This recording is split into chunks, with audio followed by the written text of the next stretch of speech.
What's up guys, in today's video we are going to be reviewing Ninjago set 71859, the Dragon of Life. It comes with 8 minifigures and retails for £100, I think. Yeah, this set is really nice. It comes with 3 builds, part of the Whispering Wood here, Elemental Earth mech, which isn't really a mech, but if you've seen Ninjago Season 4 Part 1, you would know. And then we have the big Dragon of Life herself, which is such a beautiful build, and I'll get into more depth later. We'll get on to the minifigures last. Let's review the builds first. Now here we have our first build. This is part of the Whispering Wood itself, and I think it's a really nice build. You get a lot of detail in this.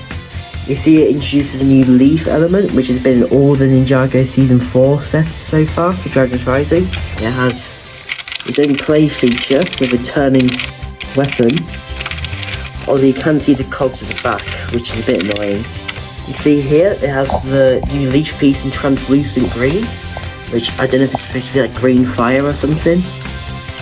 Hopefully not. And inside we have the Sword of Fire. This is a bit weird, but I don't mind. They've been using it for years as just like a decorative piece. So, like for example on the Ronin's Rex had it. And then here on the side we have like this statue thing, which interestingly is also on a ninja character display, which is weird. You see here's the piece to turn it, it's a log. Yeah, I think it's a nice little build. Honestly, I would buy this if it was its own set. And here we have the Earth Monster mech thing, but it's not actually a mech, it is the Earth Monster.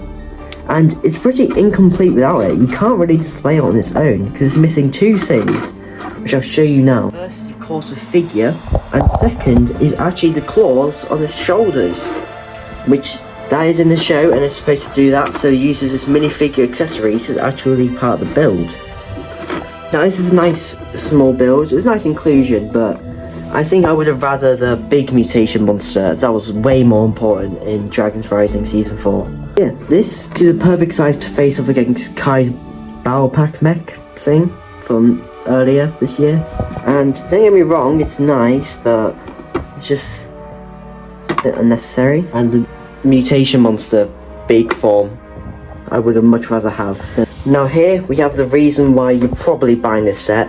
This beautiful dragon. The Arc Dragon of Life. You start off at her mouth, you can see it's actually, she has a tongue, which is quite cool.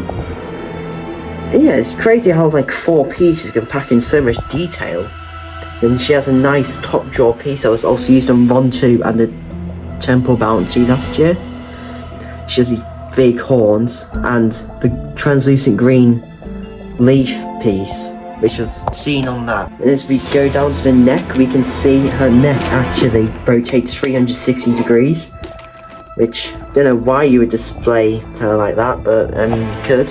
Here we have the leaf piece in gold, which I think also looks really nice. Proper wedged in here. Can't turn or anything. She has a bit of like an underbelly, which is all like tan, which is very similar to the other Arc Dragon that we have, the Arc Dragon of Focus, which has a lot of tan in it as well, but this tan definitely is better. Her legs are very tree-like, as she is like a tree dragon, the protector of the Whispering Woods.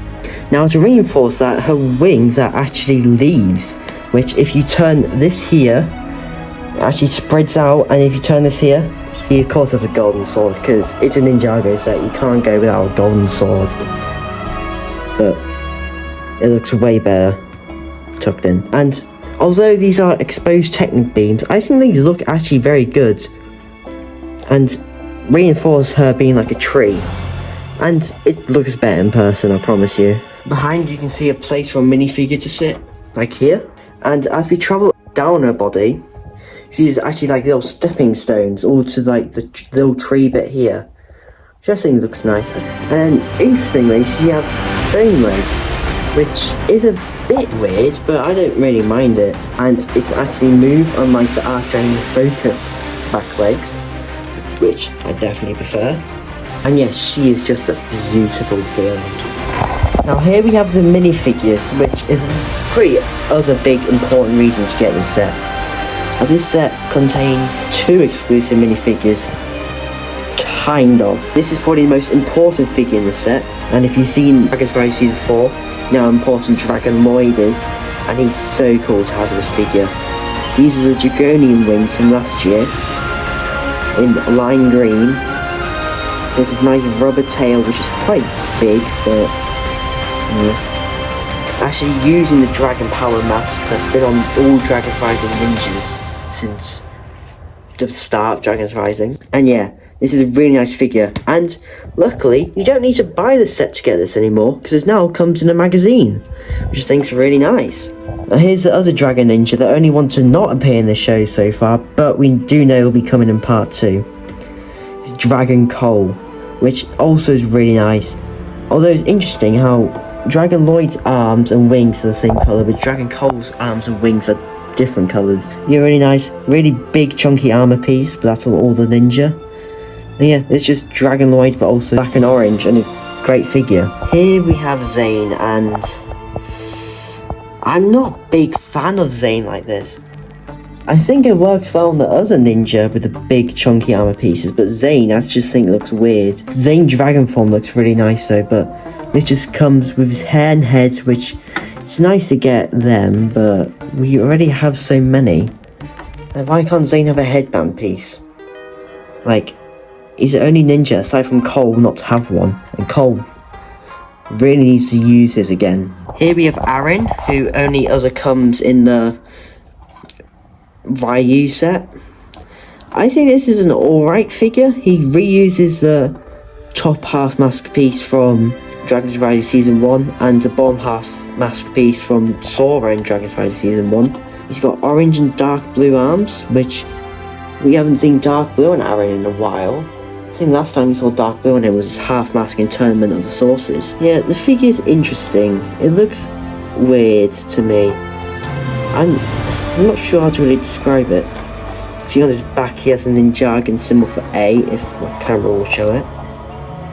Which does not show it well. Yeah, it's just weird. And it's probably my least favourite out of the Aaron suit so far. Aside from maybe the Build a Minifigure Core Aaron from 2023. Now here's the absolute worst figure of this set. It's a non-canon Sora, because it's just a spectral suit Sora, but just without the cool armor piece. Which, why, you might as well go all out and just give her the armor piece, because I think that would have been really cool, really easy way to get Sora.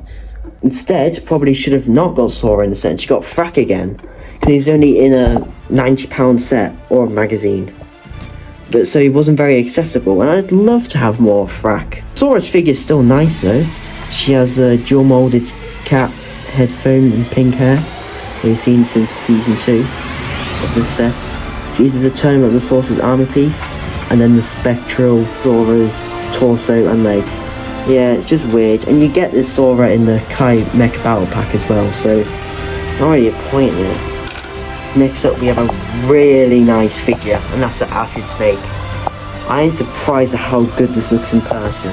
It reuses the Serpentine General snake tail that's been used since 2012, although it's not Serpentine. It's got a really nice dual molded translucent green and purple head, although it does look weird with the torso, but the staff it has is really nice, but not in the show, so on the wall I had to display it without the staff. And yeah, it's probably my second favourite out of the 3 mutation monsters. So here we have an Earth monster, and I absolutely love his headpiece with like the pincers, and I love how he uses it as accessories as well. This is still another great figure. The reuse of the Crystal King armor piece in translucent orange is really nice. Yeah, nice figure. I don't know what to really say about it, to be honest. And here we have an interesting figure for multiple reasons. The Loyalist Leader, also known as Dr. LaRoe. But in case you didn't know, actually this figure is not accurate to the show. It uses the wrong hood piece, which ironically the other Loyalists use that hood piece, which is in a different colour, and then use that type of piece in the show in a different colour. Her Weapon of Desolation is just completely different in the show. It has like 4 spikes. This one only has 2, which I think is an interesting decision. Now, don't get me wrong, this figure's still nice, but could have been better. And yeah, that's my review of the Dragon of Life set. I'd give this definitely like a 9 out of 10. I think this is a great build with great figures for the most part. And yeah, I definitely recommend if you were to pick up one Dragon's Rising Season 4 set, pick this one up. That's all. Goodbye. Remember, the ninjas will always return.